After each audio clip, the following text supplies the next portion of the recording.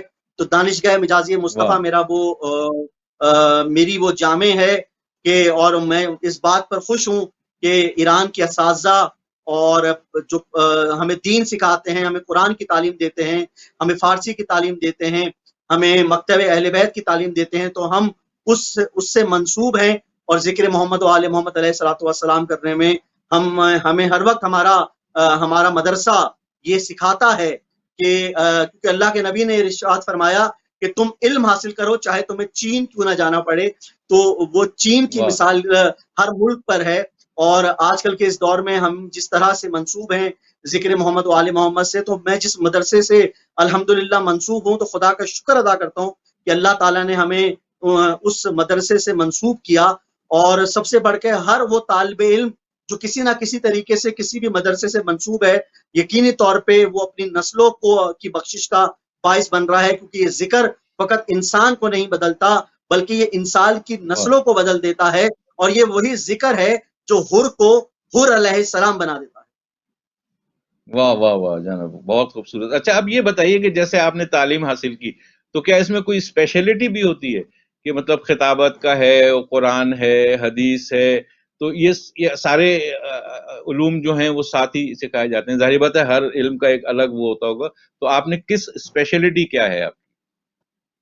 دیکھیے خطابت جو ہے، ابھی تو ہم فارسی اور قرآن پر جو ہے وہ تعلیم حاصل کر رہے ہیں، کیونکہ فارسی جب ہم سیکھیں گے تو پھر کیونکہ ہمارے جو اساتذہ ہیں وہ ایران سے ان کا تعلق ہے، تو جب ہم فارسی سیکھیں گے اور جب ہم قرآن کی آیات کو فارسی میں ان کا ترجمہ کرنے، ان کو سمجھنے کی کوشش کریں گے، تو اس کے بعد ہی ہم اپنے مدرسے کی یا جو اپنی تعلیمات ہیں ان پر عمل کرنے کی کوشش کریں گے. کیونکہ بہت سارے ایسے آیت اللہ گزرے ہیں، بہت سارے ایسے مراجع گزرے ہیں کہ جنہوں نے فارسی میں کتابیں لکھی اور جنہوں نے فارسی میں جو ہے وہ قرآن کی تفسیر کو بیان فرمایا.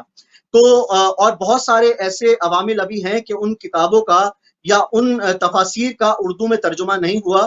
تو ہم جو ہے وہ اس وقت فارسی سے اور قرآن کی تفسیر سے جڑے ہوئے ہیں. جہاں تک آپ کا سوال ہے خطابت کے حوالے سے، تو خطابت تو ایک فن ہوتا ہے جو کہ خدا کی دی ہوئی نعمت ہوتی ہے. یہ الفاظ کا اتار چڑھاؤ، یہ ذکر، یہ الفاظ کا چناؤ، یہ سب خداداد صلاحیت ہوتی ہے. تو ابھی ہم جس فیز میں ہیں وہ قرآن اور اس کے علاوہ فارسی زبان کے وہ تمام علوم جو کہ ایک طالب علم کو سیکھنے چاہیے، اور وہ ایک طالب علم کے لیے ضروری ہے، کیونکہ ایک ایسی شیریں زبان ہے کہ جو آپ کو اہل بیت علیہ السلام کی تعلیمات سمجھنے کا موقع دیتی ہے. اور آپ جب ایران میں جاتے ہیں تو آپ نے دیکھا ہوگا، جس طرح میں ایران گیا میں نے وہاں پر دیکھا کہ ہم وہاں پر مولا حضرت امام رضا علیہ السلام کے روضہ مقدس میں جو کتب موجود ہیں تو زیادہ تر وہ فارسی میں ہیں، اور جب ہم نے پاکستان آ کے دیکھا تو ان کا ترجمہ موجود نہیں تھا. تو اس لیے فارسی اس لیے بھی ضروری ہے، اور اپنے اساتذہ کی باتوں کو سمجھنا اس لیے بھی ضروری ہے کہ ہم جتنا فارسی کو سمجھیں گے اتنا ہی ہم تفسیر قرآن کو سمجھنے کی کوشش کریں گے. مانا کہ تفسیر قرآن جو ہے وہ ماشاءاللہ سے ہمارے اردو ترجموں میں بھی موجود ہے، لیکن انسان کو بہتر سے بہتر کی تلاش کرنی چاہیے. اور خود رسول خدا نے ارشاد فرمایا کہ تم علم کو ڈھونڈو، اور علم کو ڈھونڈنے کے لیے مجھے غدیر کا وہ موقع یاد آ رہا ہے کہ جب رسول خدا نے اعلان کیا تھا کہ من کنت مولا ہو فہذا علی مولا، تو رسول خدا نے یہ کہا تھا کہ جو پیچھے رہ گئے ہیں ان کو آگے بلاؤ، ان کا انتظار کرو، اور جو آگے چلے گئے ہیں ان کو پیچھے بلاؤ. تو رسول خدا نے اس بات کا اعلان کیا تھا کہ یہی مثال اسلام کی ہے کہ اسلام پیچھے رہ جانے کا نام نہیں ہے، نہ ہی اسلام آگے بڑھ جانے کا نام ہے، بلکہ اسلام غدیر کے موقع پر رسول کی ان تعلیمات کا اعلان ہے کہ جو رسول نے کہا غدیر کے میدان میں کہ من کنت مولا ہو فہذا علی مولا، یعنی کہ رسول خدا نے بہتری کی بات کی، اور جو پیچھے رہ گئے تھے ان کا انتظار کیا، جو آگے بڑھ گئے تھے ان کو واپس پلٹایا. تو رسول خدا نے یہ بتایا کہ اسلام جو ہے وہ پلٹ آنے کا نام ہے، اور تم علم حاصل کرو. اس کے لیے چاہے تمہیں کسی بھی طرح سے گزرنا پڑے، چاہے تمہیں کسی بھی موضوع پر بات کرنی پڑے، یا چاہے تمہیں اس ادارے سے کسی بھی طریقے سے منسلک ہونا پڑے، تو تمہیں اپنے علم کو بیان کرنے کے لیے اور اپنے الفاظ کو بیان کرنے کے لیے تمہیں اہل بیت علیہ السلام سے قریب ہونا پڑے گا، اور اس کی سب سے بڑی مثال یہ مدرسے ہیں، یہ جامعات ہیں، اور یہ تمام تر اہل بیت علیہ السلام کی تعلیمات ہیں۔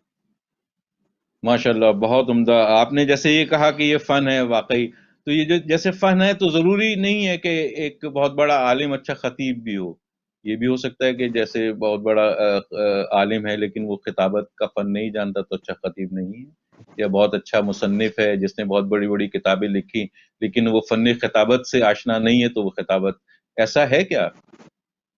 دیکھیے خطابت، جس طرح میں نے آپ کے سامنے گزارشات پیش کی کہ خطابت جو ہے وہ ایک فن ہے، لیکن آپ نے جس طرف نشاندہی فرمائی ماشاءاللہ سے، آپ نے بڑی اچھی بات کی کہ ضروری نہیں ہے کہ کوئی بہت بڑا عالم جو ہے وہ ایک بہت بڑا خطیب ہو، یا یہ ضروری نہیں ہے کہ کوئی بہت بڑا خطیب کوئی بہت بڑا عالم ہو، یہ بھی ضروری نہیں ہے کہ کوئی بہت بڑا خطیب کسی مدرسے سے منسلک ہو، یہ بھی ضروری نہیں ہے کہ کسی بہت بڑے خطیب کا کوئی استاد ہو۔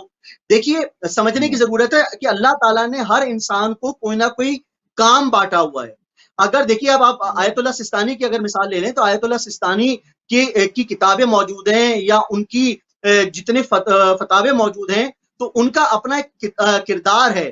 اسی طریقے سے اگر آپ باقی علماء کی بات کریں، بہت سارے ہمارے مراجع ایسے ہیں کہ جو شاید فن خطابت اس طرح سے نہیں کرتے جس طرح سے لوگ سننا چاہتے ہیں، لیکن وہ اپنے علوم کے ماہر ہیں، وہ اپنے علوم کے ماہر ہیں، کیونکہ اللہ تعالیٰ نے بھی جنت کے درجے دیے ہیں، جس طرح جنت کے درجے ہیں اسی طرح عالم کے بھی درجے ہیں۔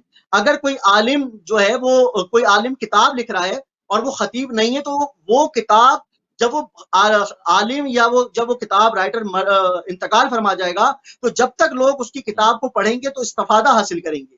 تو یہ تو ایک منزل ہے۔ اسی طرح جہاں پر دوسری منزل آ گئی خطیب کی، کہ کوئی بھی خطیب جب خطابت کرے گا تو اگر وہ اس دنیا سے اس دنیا میں منتقل ہو جاتا ہے تو جب تک لوگ اس کی تقاریر کو اس کے مرنے کے بعد سنیں گے تو اس کے لیے بخشش کا باعث بنیں گی۔ تو میں یہی گزارش کرنا چاہ رہا ہوں کہ ضروری نہیں ہے کہ اللہ تعالیٰ نے ہر چیز کو بانٹا ہوا ہے۔ ضروری نہیں ہے کہ کوئی بہت بڑا عالم جو ہے وہ بہت بڑا خطیب بھی ہو، وہ عالم کے مرتبے پر پہنچ کر بہت سارے ایسے کام کر رہا ہوتا ہے جس سے وہ شیعت کو سنوارنے کی کوشش کرتا ہے۔ کوئی خطیب جو ہوتا ہے وہ ضروری نہیں ہے کہ کسی مدرسے کا طالب علم ہو، لیکن وہ ممبر رسول پر بیٹھ کر رسول خدا اور اہل بیت علیہ السلام کی تعلیمات کو بیان کر رہا ہوتا ہے، وہ مولا مشکل کشا علیہ السلام کی تعلیمات کو بیان کر رہا ہوتا ہے۔ تو سمجھنے کی ضرورت یہ ہے کہ دیکھیے یہ نہیں دیکھو کہ کون کہہ رہا ہے، رسول خدا نے کہا کہ یہ نہیں دیکھو کہ کون کہہ رہا ہے، یہ دیکھو کہ کیا کہہ رہا ہے۔ اگر کوئی بھی عالم کسی بھی منصب پر فائز ہے، اگر وہ خطیب ہے، اگر وہ عالم ہے، اگر وہ مراجع ہے، یا سب سے بڑھ کر اگر وہ انسان بھی ہے اور محمد و آل محمد علیہ الصلوۃ والسلام سے محبت رکھتا ہے تو یقینی طور پہ اس کا ایک مرتبہ اور مقام ہے۔ ہمیں اس سے اسی محبت اور مودت سے ملنا چاہیے جس طرح سے ملنے کا مقام ہے۔ واہ، بے شک علم کہیں بھی ہو بلا شبہ مومن کی میراث ہے، مولا کا قول بھی یہ۔ آپ یہ بتائیے ماشاءاللہ اتنی اچھی خطابت، اتنا اچھا لہجہ، اتنے اچھے الفاظ کے چناؤ آپ کے پاس، تو یہ کسی سے متاثر ہیں خطابت میں آپ، جو متاثر ہو کہ آپ نے کیا ہو؟ جی اس میں اسد بھائی دیکھیے جس طرح میں نے آپ کو کہا یہ خداداد صلاحیت ہوتی ہے، اور متاثر تو انسان ہر شخص سے اس کو ضرور ہونا چاہیے، اس کی اچھی باتوں سے متاثر ضرور ہونا چاہیے، اور متاثر تو فقط زندوں سے نہیں ہونا چاہیے بلکہ مردوں سے بھی ہونا چاہیے۔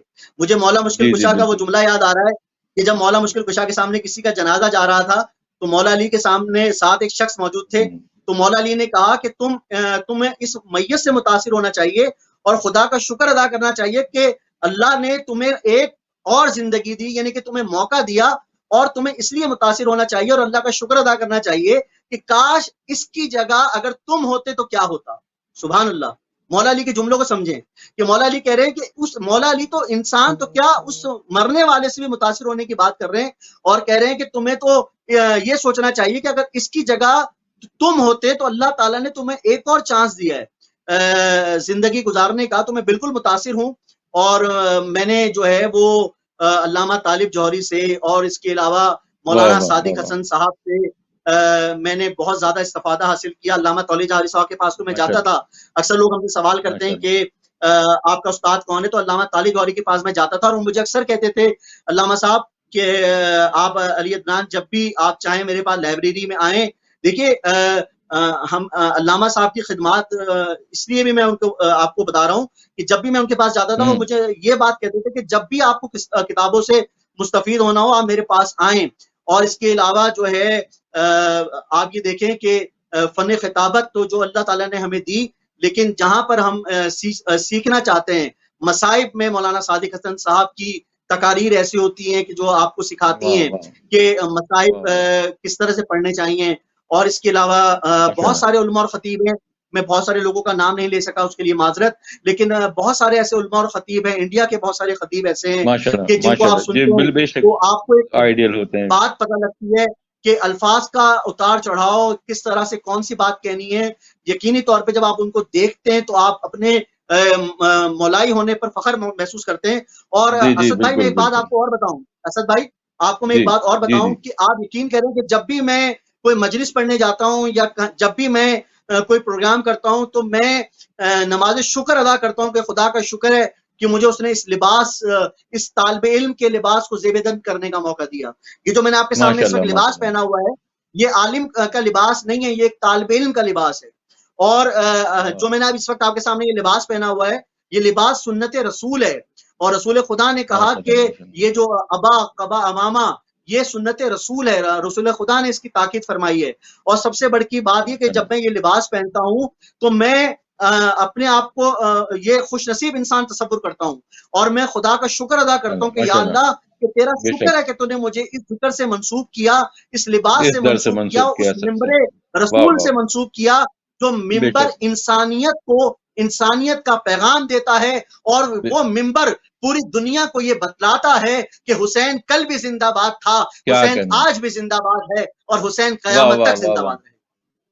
بھائی واہ واہ واہ، بہت عمدہ. اصل میں اپنے مولانا عدنان ہمارے پروگرام کا عنوان اور نام جو ہے سقائی کے حوالے سے آپ نے ان علماء کا نام لیا جنہوں نے آپ کی ذہنی اور ادبی اور قلوب کی آپ کی سقائی کی، اور یقیناً آپ بھی لوگوں کی ذہن اور قلوب کی سقائی فرما رہے ہیں ممبر کے ذریعے، اپنے خوبصورت خطاب کے ذریعے. مولا آپ کو سلامت رکھے اور جزائے خیر دے، اور اس میں ہماری دعا ہے کہ مزید مولانا آپ کو ترقی ہو. ہم بہت مشکور ہیں آپ کے کہ آپ نے ہمیں مجھے بڑا اچھا لگا کہ آپ نے مجھ سے سوال پوچھا مدرسوں کے بارے میں کہ اور مجھ سے میرا بیک گراؤنڈ پوچھا. یہ بہت اچھا مجھے لگا اس لیے کیونکہ ہمارے یہاں شاید یہ سوال ہوتا نہیں ہے اور لوگ یہ اصل میں اس لیے کہ میں نے اصل میں ہم یہ پروگرام سقائی کے حوالے سے، تو جو سقائی کر رہے ہیں نا ذہنوں کی، تو ظاہر بات ہے کہ ان کو ہم چاہتے ہیں کہ اس پروگرام کے حوالے سے آگے لائیں اور جو موضوع ہمارا ہے اس کی مناسبت سے ہم یہ پروگرام کریں. بالکل. اور تو یہ ہم آپ کا پھر بہت اچھا موضوع رہا اور آپ نے پوچھا تاکہ لوگوں کو بھی اس کی تاریخ کا پتہ ہونا چاہیے کہ جو ذکر کس طرح سے انسان ذاکر بنتا ہے، کس طرح سے طالب علم بنتا ہے، کس طرح سے عالم بنتا ہے. ماشاءاللہ آپ اس کا بھرپور طریقے سے آپ اس کی رہنمائی فرما رہے ہیں اور آپ کا چینل جی ماشاءاللہ. بہت خوشی ہوئی آپ سے گفتگو کر کے، بہت ہی محظوظ ہوئے لوگ بھی آپ کی گفتگو سن کے. ہم بہت مشکور ہیں ذوالفقار ٹی وی لنڈن کی جانب سے مولانا علی عدنان زیدی کے کہ انہوں نے مصروف وقت میں سے ہمیں یہ وقت عنایت کیا. بہت شکریہ مولانا.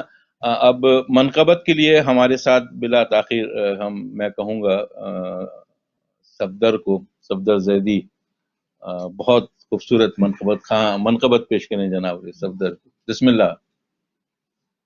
اعوذ باللہ من الشیطان اللعین الرجیم. بسم اللہ الرحمن الرحیم. الحمدللہ الذی جعلنا من المتمسکین بولایت امر المؤمنین علی بن ابی طالب علیہ السلام.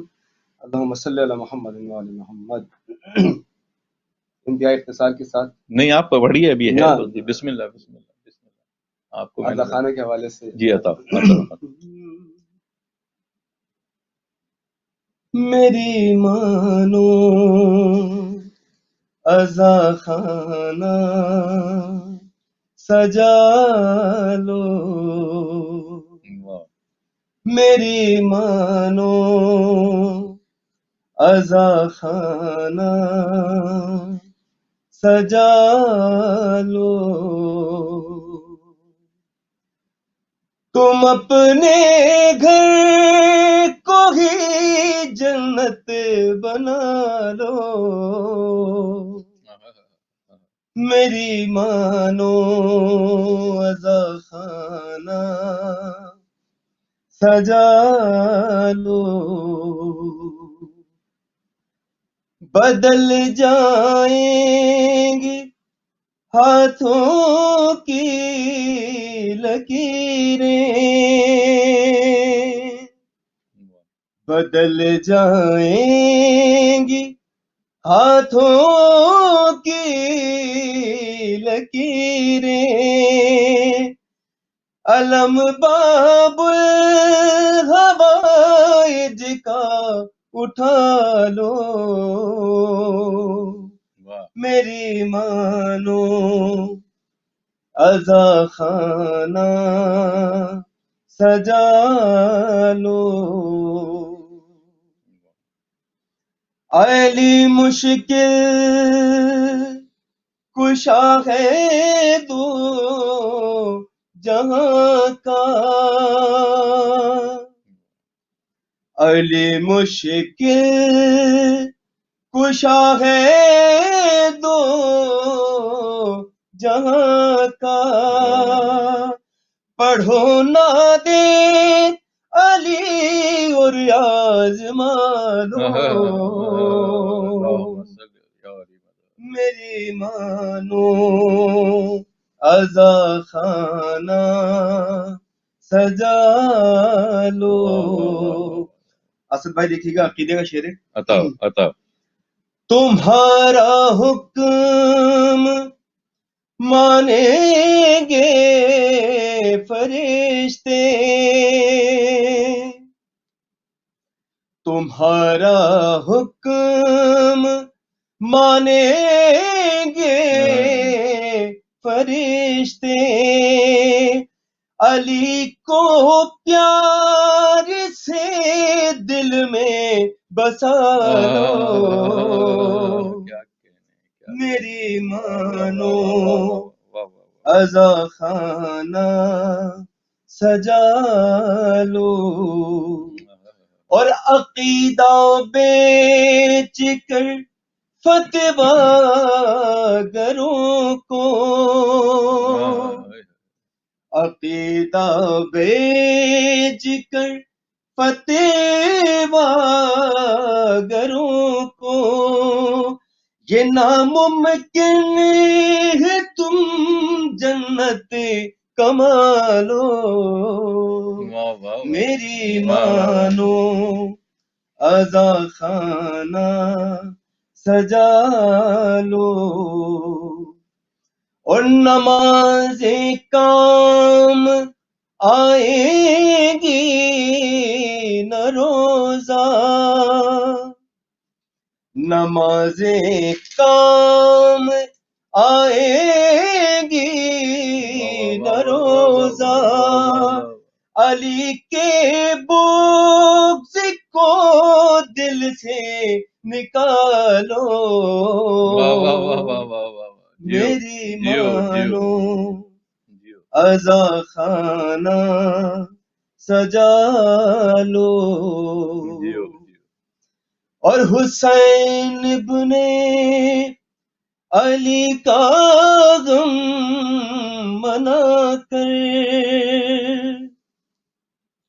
حسین ابن علی کا غم منا کر، جناب سیدہ کو گھر بلا لو،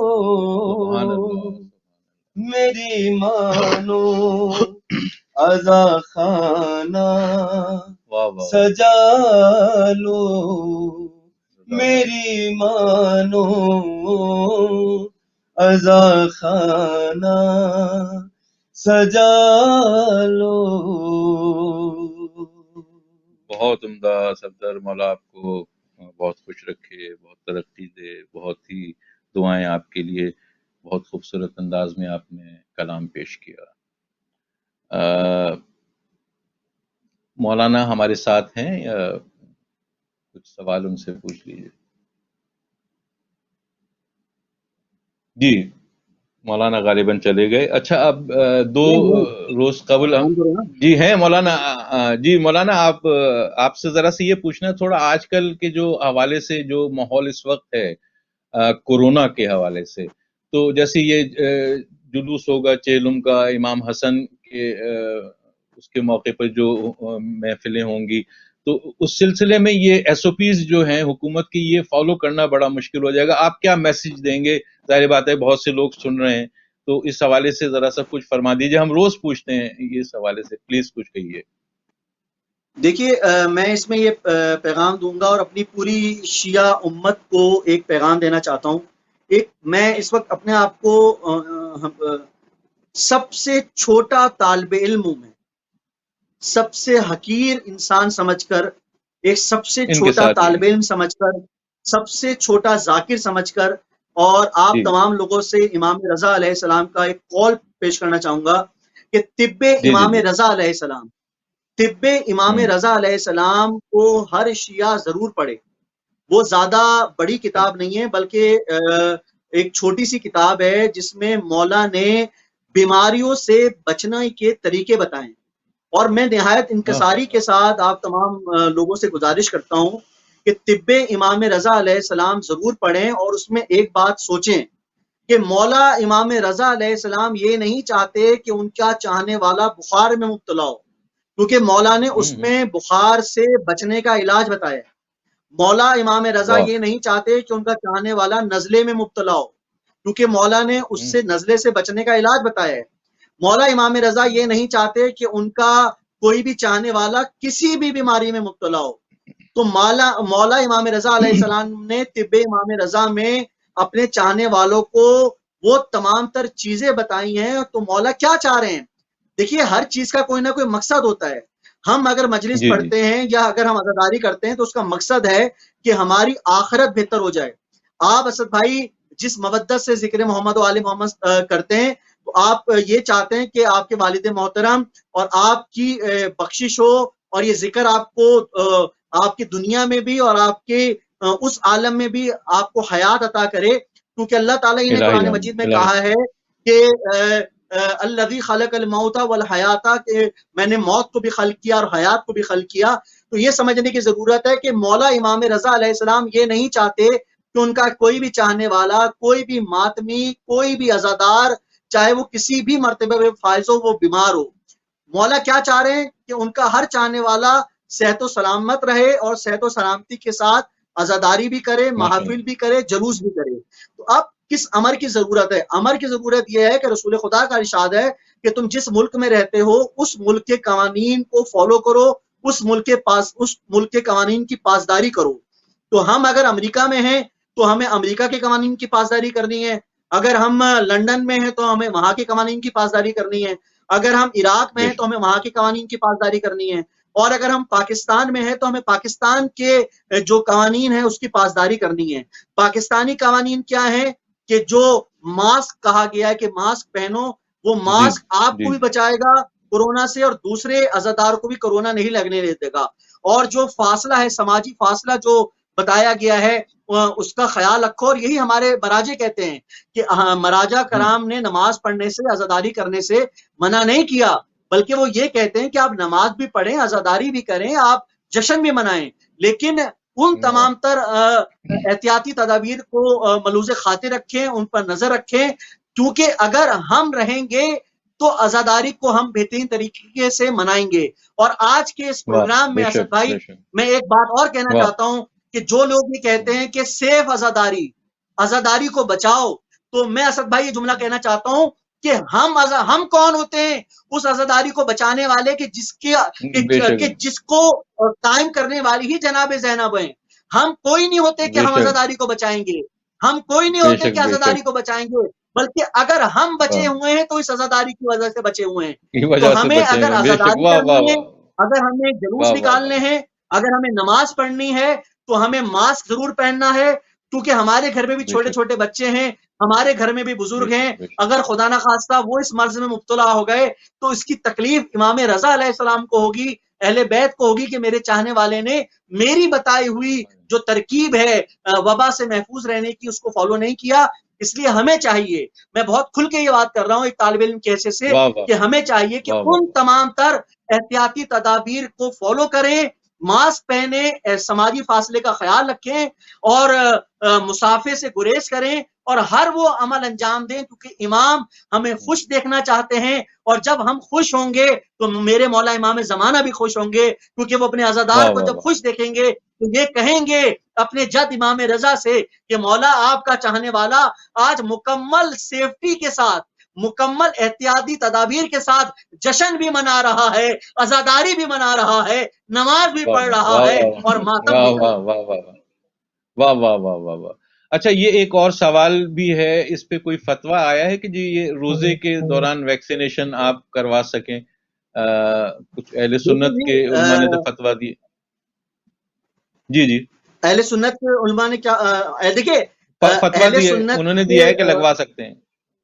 بالکل آیت اللہ سستانی کا اس بارے میں فتویٰ آ چکا ہے کہ ویکسینیشن آپ جو ہے وہ روزے کی حالت میں لگوا سکتے ہیں، اس میں کوئی مسئلہ نہیں ہے، اچھا بلکہ اگر آپ کو ویکسینیشن، بلکہ میں تو آپ کے اس پروگرام کی توسط سے یہ بھی کہنا چاہوں گا کہ جو حضرات ویکسینیشن کو روزے کی حالت میں لگاتے ہوئے کترا رہے ہیں، ان کو چاہیے کہ وہ آیت اللہ سستانی کے اس فتوے کو دیکھیں اور ویکسینیشن لگوائیں. اور ویکسینیشن اس لیے بھی ضروری ہے کیونکہ وہ وبا سے محفوظ رکھتی ہے، اور جب ہم وبا سے محفوظ رہیں گے اور وقتی احتیاط کریں گے تو ہم روزے کی حالت میں ویکسینیشن لگوا کے اس کورونا جیسی وائرس جیسی وبا سے محفوظ رہیں گے تو بھرپور طریقے سے ہم اپنی زندگی کو بھی گزاریں گے، اور بھرپور طریقے سے فرش عزا بھی بچھائیں گے، اور بھرپور طریقے سے فرش ولا بھی بچھائیں گے. جزاک اللہ، بہت عمدہ آپ نے یہ میسج دیا مولانا، بہت ہی اچھے انداز میں. اور اب آپ یہ بتائیے، ذوالفقار ٹی وی کے لیے کچھ کلمات آپ کہیے اس کی ترقی کے لیے. بسم اللہ. جی، ذوالفقار ٹی وی کی میں نے ان کاوشوں کو دیکھا، اور ذوالفقار ٹی وی کی کاوشیں کیوں نہ عروج پر پہنچیں، کیونکہ یہ وہی ذوالفقار ہے کہ جب مولا علی کے ہاتھوں میں آتی تھی تو لا فتح الا علی لا سیف الا ذوالفقار. تو ہم تو اس ذوالفقار، اس تلوار کے ماننے والے ہیں کہ جو مولا علی کے ہاتھ میں آ جاتی تھی تو وہ تلوار فخر محسوس کرتی تھی کہ وہ جس کے ہاتھ میں ہے وہ اس کے ہاتھ میں ہے کہ جس کی ماں نے اس کا نام حیدر رکھا. اور ماشاءاللہ ذوالفقار ٹی وی کو میں مبارکباد پیش کرتا ہوں کہ جس محبت اور مودت کے جذبے کے ساتھ وہ اس پروگرام کو لے کر چل رہے ہیں، اور لوگوں میں یہ پروگرام مقبول ہوتا جا رہا ہے، لوگ اس پروگرام سے جڑ رہے ہیں. اور دیکھیے یہ بھی ایک عبادت ہے، یہ بھی ایک عبادت ہے، اور عبادت اتنی بہترین عبادت ہے کہ اب تو زمانہ ہی آن لائن کا ہو چکا ہے، آن لائن ایجوکیشن ہو رہی ہے. اور وہ بی بی زینب کا وہ جملہ ذوالفقار ٹی وی اور جو بھی لوگ اس وقت اس کام میں مصروف عمل ہیں، بی بی زینب کا وہ جملہ، امام حسین کا وہ جملہ کہ ایک دن وہ آئے گا کہ ہر گھر میں حسینیت ہوگی، ہر گھر میں فرش عزا ہوگا، ہر گھر میں فرش ولا ہوگا. تو آج آپ دیکھیں کہ ذوالفقار ٹی وی کے توسط سے آج سینکڑوں ہزاروں لوگ اپنے گھروں میں اپنے موبائل فون پر اس وقت ذوالفقار ٹی وی کے نشریات کو سن رہے ہیں، جناب محترم اسد جہاں کو دیکھ رہے ہیں، اسد جہاں کے بلائے ہوئے مہمانوں کو دیکھ رہے ہیں. تو بی بی زینب کتنی خوش ہوں گی، اور وہ یہ بات سوچ رہی ہوں گی کہ بی بی زینب کا یہ کلام، امام حسین علیہ السلام کا یہ کلام اپنے عروج کو پہنچ گیا کہ آج ہر گھر میں بی بی زینب بھی زندہ ہے، حسینیت بھی زندہ ہے. اور ہمارے یہ عزادار اور ذوالفقار ٹی وی نے ایسے پروگراموں کو منعقد کر کے قیامت تک کے لیے اس بات کا اعلان کر دیا کہ یزید کل بھی مرد آباد تھا، یزید آج بھی مرد آباد ہے، اور یزید قیامت تک مرد آباد رہے گا. حسینیت زندہ باد. جزاک اللہ، سبحان اللہ، بہت ہی عمدہ آپ نے یہ اختتامی کلمات عطا کیے اور ذوالفقار ٹی وی کے لیے خوبصورت کلمات کہے. مولانا سید علی عدنان زیدی، آپ کا بہت مشکور، آپ نے یہ وقت ہمیں دیا. اب ہمارا پروگرام اختتام کی جانب ہے. میں تھوڑا سا ایک اعلان کرنا چاہ رہا ہوں. 2 روز قبل ہمارے ساتھ سپریم کورٹ کی ایڈوکیٹ سیفی علی خان تھی، تو انہوں نے پروگرام کیا بہت خوبصورت انداز میں. تحریک عظمت زہرا کی بانی بھی ہیں اور سرکردہ لیڈر بھی ہیں. وہ اس وقت وہ کربلا میں ہیں، اور انہوں نے مجھے وہاں سے کہا کہ اسد جہاں صاحب میں 18, 19, 20 کربلا نجف میں ہوں گی. تو انشاءاللہ ہماری کوشش ہوگی کہ ہم ان شبوں میں ان کو وہاں سے آن لائن لیں اور لائیو نشریات میں آپ کو زیارت کریں نجف کی. انشاءاللہ ہماری پوری کوشش ہوگی. انہوں نے ہم سے رابطہ کیا تھا، تو ان شبوں میں انشاءاللہ ہماری پوری کوشش ہے کہ ہم نجف اشرف سے مولا حضرت علی کے روضے سے لائیو نشریات آپ کے خدمت میں نشر کریں. اب ہم درود کے ساتھ اس پروگرام کا اختتام کرتے ہیں. ہمارے ساتھ شامل ہو جائیے گا، صفدر بھی ہمارے ساتھ ہیں. ہم پڑھتے ہیں صلی علی نبینا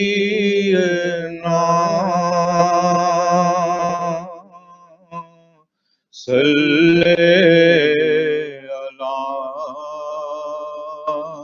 محمد صلی علی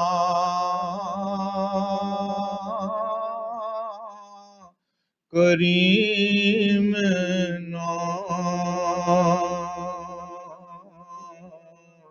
صلی علی محمد صلی علی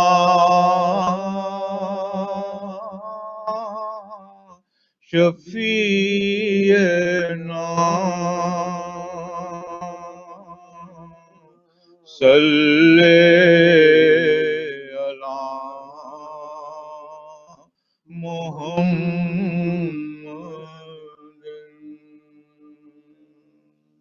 اللہم صلی علی محمد وآل محمد. 2 منٹ ہمارے پاس ہیں. 4 مصرے مولا کی شان میں. ابھی ہم نے درود پیش کیا. 4 مصرے جناب جوش ملی آبادی کے ہدیہ سماعت ہیں. کیا صرف مسلمان کے پیارے ہیں حسین، چرخے نوئے بشر کے تارے ہیں حسین. انسان کو بیدار تو ہو لینے دو، ہر قوم پکارے گی ہمارے حسین. جناب جوش ملی آبادی کے ان 4 مصروں سے ہم اپنے پروگرام کو اختتام پذیر کرتے ہیں. انشاءاللہ زندگی رہی تو کل پھر آپ سے نئے مہمانوں کے ساتھ ملاقات ہوگی. انشاءاللہ زندگی رہی تو کل ملاقات ہوگی. پروگرام سقائی سے میزبان سید اسد جہاں کو اجازت دیجیے. شب بخیر.